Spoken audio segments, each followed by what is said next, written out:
இந்த உலகத்தில் வெற்றி வரணும்டா நமக்கு முதல் தேவை தன்னம்பிக்கையும் புத்திசாலித்தனம் இருந்தால் இந்த உலகத்தில் எளிதில் வெற்றி பெறலாம். அதுக்கான ஒரு உதாரண ஓட்டும் ஒரு அழகான கதை. ஒரு அழகா ஒரு அழகான கிராமம். அந்த கிராமத்தில் வந்து நிறையா குடும்பங்கள் வாழ்ந்து கொண்டு இருக்காங்க.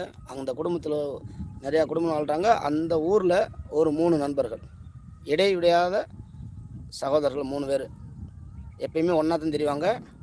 அவங்களுக்கு 3 பேரும் ஒன்றா தெரிவாங்க. ஆனால் 3 பேர்த்துக்குமே 3 விதமான நோய்கள் இருக்குது.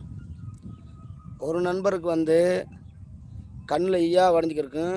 அப்போ வந்து வெறும் கண்ணில் வந்து தண்ணியாக வடியும். அப்போ அவருக்கு கண்ணில் வந்து ஃபுல்லாக ஈயா மொய்க்குது. அப்படி ஒரு நோய். அவர் வந்து அந்த ஈயை பற்றிக்கிட்டே தான் இருக்கணும். இன்னொரு நண்பருக்கு வந்து மூக்கு ஒழுக வேண்டியே இருக்கும். அவர் மூக்கை தொடச்சிக்கிட்டே தான் இருக்கணும். இன்னொரு நண்பர் வந்து சிரங்கு கையில் சேர்த்துக்கிட்டே தான் இருப்பார். அவங்க வந்து வேறு எந்த வேலையும் செய்ய முடியாது. உங்களுக்கு இதே செஞ்சுக்கிட்டே இருக்கணும். அந்த அளவுக்கு அவங்களுக்கு ஒரு கடுமையான தொந்தரவான நோய். அப்போ அந்த ஊரில் வந்து ஒரு நாள் கோயில் கும்பிட்றாங்க. திருவிழா விமர்சனமாக என்ன கும்பிட்றாங்க. அப்போ அந்த கோயிலோடத்தில் வந்து கும்பிட்ற மோசம் பொங்க வைக்கிறாங்க. ஆடலும் பாடலும் முளைப்பாரி எல்லாம் தூக்குற மோசையும் இவங்க எந்த ஒரு நிகழ்ச்சியும் கலந்துக்கிறாமல் இவங்களுக்கு நோய் அப்படி இருக்கனால ஒரு மேடையில் உட்காந்து இவங்க 3 பேரும் தனியாக உட்காந்து இதவே தொடச்சமே இருக்காங்க. மூக்குழுன்னு துடைக்கிறது, கை சிறங்குதுன்றது, அந்த ஈயப்பத்துட்டு வேலையாகவே இருக்கார். அப்போ அந்த ஊர் கிராமத்தில் இருக்கிறாங்க. என்னடா இவ்வளோ கோயில் வளத்துலேயும் கூட இவங்க வந்து இந்த அளவுக்கு ஒரு கோயில் வளத்தை கலந்து முடியாது இருக்காங்க. இவங்களை வந்து ஏதாச்சும் ஒன்று செய்யணும், திருத்தணும், ஏதாச்சும் நினைக்கிறாங்க. அப்போ ஒரு யோசனை வருது. ஒரு 3 பேர் இவங்க 1 மணி நேரம் இவங்க கையை வச்சு எந்த வேலையும் செய்யக்கூடாது, உட்காந்துறக்கே இருக்கணும். இந்த கண் ஈய பற்றக்கூடாது, மூக்குழுறு துடையக்கூடாது, கையில் சிறங்குவதை தேய்க்கூடாது அப்படின்னு சொல்லி 1 மணி நேரம் சும்மா இருந்தால் இவங்களுக்கு ஒருத்தருக்கும் தலா ரூபாய் 1 லட்ச ரூபா ஆரம்பிச்சு சொல்லுவோம். அப்படியாச்சும் இவங்க வந்து அந்த விட்டுருவாங்களா அப்படின்னு நினைக்கிறாங்க. அப்போ அந்த அவங்ககிட்ட போய் சொல்கிறாங்க, 3 பேர்த்துக்கு உங்களுக்கு ஒரு போட்டிப்பா.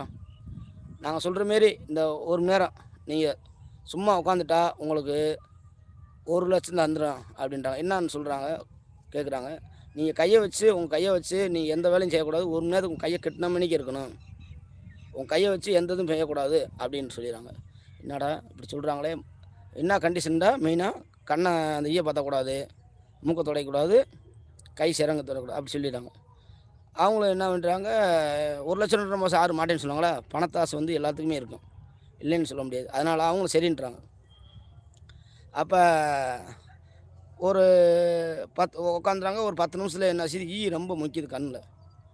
அவனால் ரொம்ப தொந்தரவு வாங்க முடியல. அப்படியே கடுமையாக அவர் பேசாமல் இருக்கார். எப்படியாச்சும் இருந்துடணும் 1 நேரத்துக்கு. ரொம்ப தொந்தரவாக தான் இருக்குது. ஈ மூச்சிக்கிட்டே இருக்குது. 2வது நண்பருக்கு மூக்கு ஒழுகுது. அப்போ அவர் என்ன பண்ணிடுறாரு, மூக்கு ரொம்ப ஒழுகுற மோசம் வாய்க்கு வரப்போகுது, எப்படின்னா தொடச்சி ஆகணும். அப்போ ஐடியா பண்ணுறாரு.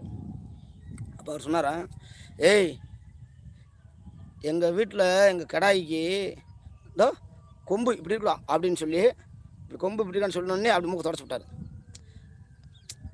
இவங்க வந்து டேட்டை துடைக்கணும்னு சொல்லியிருக்காங்க, புத்திசாலித்தனம் அதே அப்படி சொல்லி தொடச்சி விட்டாரு. அப்போ கொஞ்ச நேரத்துக்கு வராதில்ல மூக்கு அப்படின்ட்டாரு. இன்னொருத்தர் கை சிறங்காரு, அரிக்குது ரொம்பவும்.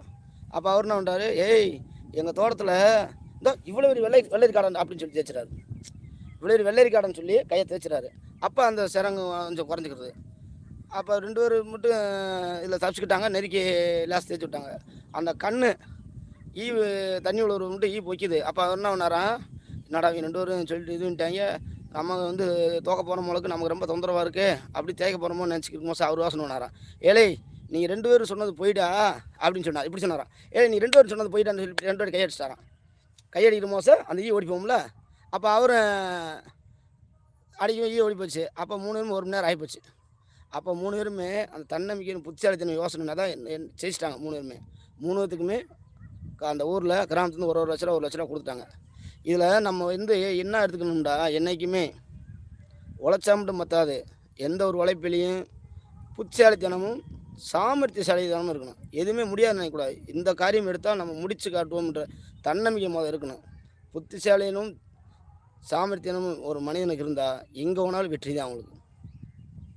எல்லோரும் மகிழ்ச்சியாக வாழ மணி நேயத்துடன் வாழுங்கள். வாயுமே வெல்லம்.